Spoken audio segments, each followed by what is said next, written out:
I think I can't talk about my science background unless if I talk about that. When I was 5, my dad's friend asked me what I wanted to be when I grew up, and I turned to him and I said, I want to be a tree. And he kind of looked at me, and I think it really kind of resonates to my passion for the environment, because I always loved being outside, and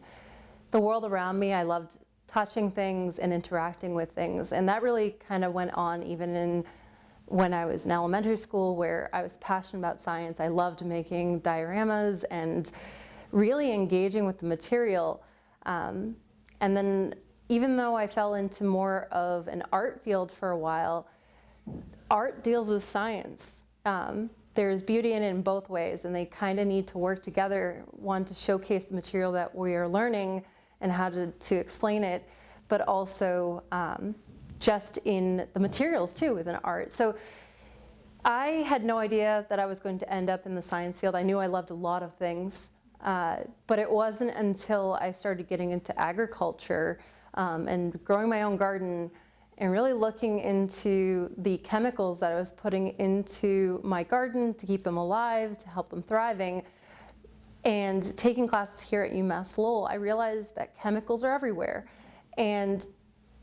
I was able to find TURI through my student experience in my undergrad in environmental health. I knew I wanted to help people, I knew I wanted to help the public, but this space really allowed me to become a scientist and test these things out, even the products that we're using, but also working with companies and realizing the complexities that are involved with that.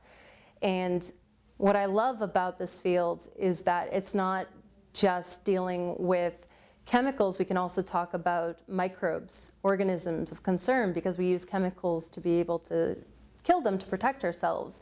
from bacteria to viruses. And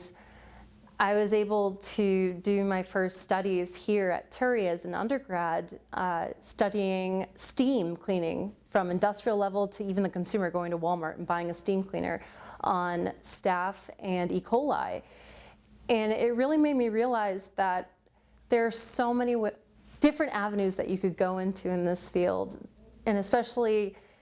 seeing room as a woman to be able to find my own research areas and get to dabble in and try different things out and grow and have that mentorship, and especially here at TURI, where there are so many women that are inspiring of all different ages, and actually getting to work with them and encourage you to be the best researcher you can be.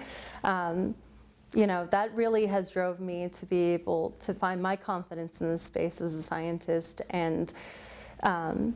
go back to school and even get another degree in molecular cellular biotech,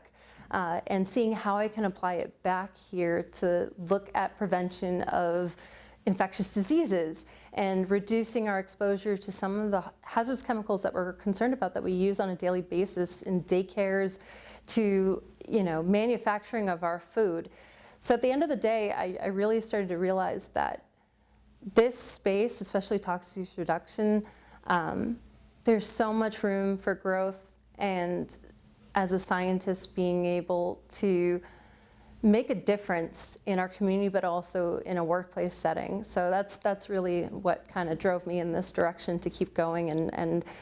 also just getting to work with the individuals that use them on a daily basis, not just reading about it, but actually getting to go into a laboratory space, do that research, getting to problem solve, because every day is a different experience with how people are using those same chemicals, but then actually go out in the field and work with the people that are directly using them to get their input and give them that autonomy and upward mobility